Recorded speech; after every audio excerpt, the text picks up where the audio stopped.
Hello, എല്ലാവർക്കും നമ്മുടെ ചാനലിലേക്ക് സ്വാഗതം. ഇന്ന് ഞാനൊരു ഈസി മെഴുക്കുവരട്ടിയുടെ വീഡിയോ ആണ് ചെയ്തിട്ടുള്ളത്. ഇത് നമുക്കൊരു 10 മിനിറ്റിനുള്ളിൽ തന്നെ തയ്യാറാക്കി എടുക്കാം. അപ്പോൾ വീഡിയോയിലേക്ക് പോകുന്നതിന് മുന്നേ നമ്മുടെ വീഡിയോ ആരെങ്കിലും ആദ്യമായിട്ട് കാണുന്നവരുണ്ടെങ്കിൽ ഒന്ന് സബ്സ്ക്രൈബ് ചെയ്ത് കാണാൻ മറക്കരുത് കേട്ടോ. അപ്പോൾ നമുക്ക് വീഡിയോയിലേക്ക് പോവാം. ഞാനിന്നിവിടെ ഒരു ബീൻസ് മെഴുക്കുവരട്ടിയാണ് തയ്യാറാക്കുന്നത്. അപ്പോൾ അതിന് വേണ്ടിയിട്ട് ഞാനിവിടെ ഒരു 250 ഗ്രാം ബീൻസ് കഴുകി ഇതേപോലെ കട്ട് ചെയ്ത് എടുത്തിട്ടുണ്ട്. പിന്നെ ഇനി അതിലേക്ക് വേണ്ടത് 2 സവാള, ഒരു പച്ചമുളക്, കുറച്ച് കറിവേപ്പില.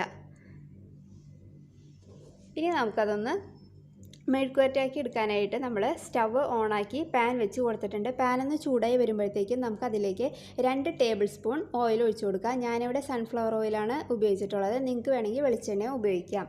അപ്പോൾ ഓയിൽ ചൂടായി വന്നപ്പോഴത്തേക്കും ഞാൻ അതിലേക്ക് കുറച്ച് കടുക് ഇട്ടിട്ടുണ്ട്. കടുകൊന്ന് പൊട്ടി വരുമ്പോഴത്തേക്കും നമ്മൾ എടുത്തു വെച്ചിട്ടുള്ള സവാള, പച്ചമുളക്, കറിവേപ്പില ഇത്രയും ഇട്ട് അതിലേക്കൊന്ന് ഇട്ട് കൊടുക്കുക. അതിന് ശേഷം കുറച്ച് ഉപ്പിട്ട് കൊടുക്കുക.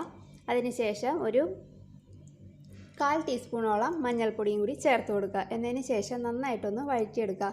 ആ സവാളയുടെയൊക്കെ നിറം ഒന്ന് ജസ്റ്റ് ഒന്ന് മാറി വന്നവരെ ഒന്ന് ഇളക്കി കൊടുക്കുക. അതിന് ശേഷം ഒരു 2 ടീസ്പൂൺ ചതച്ച ഉണക്കമുളക് അത് ഇതിനകത്തേക്ക് ചേർത്ത് കൊടുക്കുക. 2 ടീസ്പൂൺ.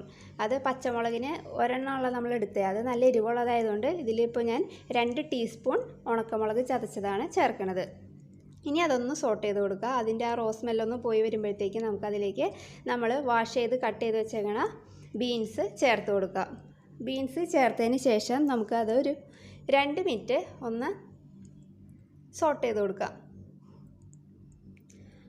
അതൊന്ന് സോട്ട് ചെയ്ത് കൊടുത്തതിന് ശേഷം നമ്മളതൊന്ന് ഒരു പാത്രം വെച്ച് മൂടി ലോ ഫ്ലെയിമിൽ 5 മിനിറ്റാണ് അടച്ച് വേവിക്കുന്നത്. ഇതിൽ നമ്മൾ വെള്ളമൊന്നും ചേർക്കണില്ല. നമ്മളിങ്ങനെ ലോ ഫ്ലെയിമിൽ അടച്ച് വെച്ച് വേവിച്ചാണ് എടുക്കുന്നത് കേട്ടോ. അപ്പോൾ ഒരു പ്രാവശ്യം ഞാൻ മൂടി ഒന്ന് തുറന്നു, എന്നിട്ട് ജസ്റ്റ് വീണ്ടും ഒന്ന് ഇളക്കി കൊടുത്തു. അതിനുശേഷം വീണ്ടും മൂടി വെച്ച് അടച്ച് ഒരു 5 മിനിറ്റ് ഒന്നും കൂടി അടച്ച് വെച്ച് വേവിച്ചെടുത്തു. ഇതേപോലെ സോട്ട് ചെയ്ത് എടുക്കുകയാണ്. അപ്പോൾ ഞാൻ തുറന്ന് നോക്കിയപ്പോഴത്തേക്കും ഇത് ഏകദേശം ആയിട്ടുണ്ട്. അപ്പോൾ നമ്മുടെ ഈസി ബീൻസ് മെഴുക്കുവരട്ടി ഇവിടെ റെഡിയായി വന്നിട്ടുണ്ട്. അപ്പോൾ നിങ്ങൾക്ക് റെസിപ്പി ഇഷ്ടമായെന്ന് വിചാരിക്കണു. ഇഷ്ടമായിട്ടുണ്ടെങ്കിൽ എൻ്റെ ചാനൽ സബ്സ്ക്രൈബ് ചെയ്യാൻ മറക്കരുത് കേട്ടോ. ചാനലിൻ്റെ പേര് വേൾഡ് ഓഫ് സൗമ്യ എന്നാണ്. അപ്പോൾ നമുക്ക് അടുത്ത വീഡിയോ ആയിട്ട് അടുത്ത ദിവസം കാണാം. അപ്പോൾ ഇതുവരെ വീഡിയോ കണ്ട എല്ലാവർക്കും നന്ദി കേട്ടോ.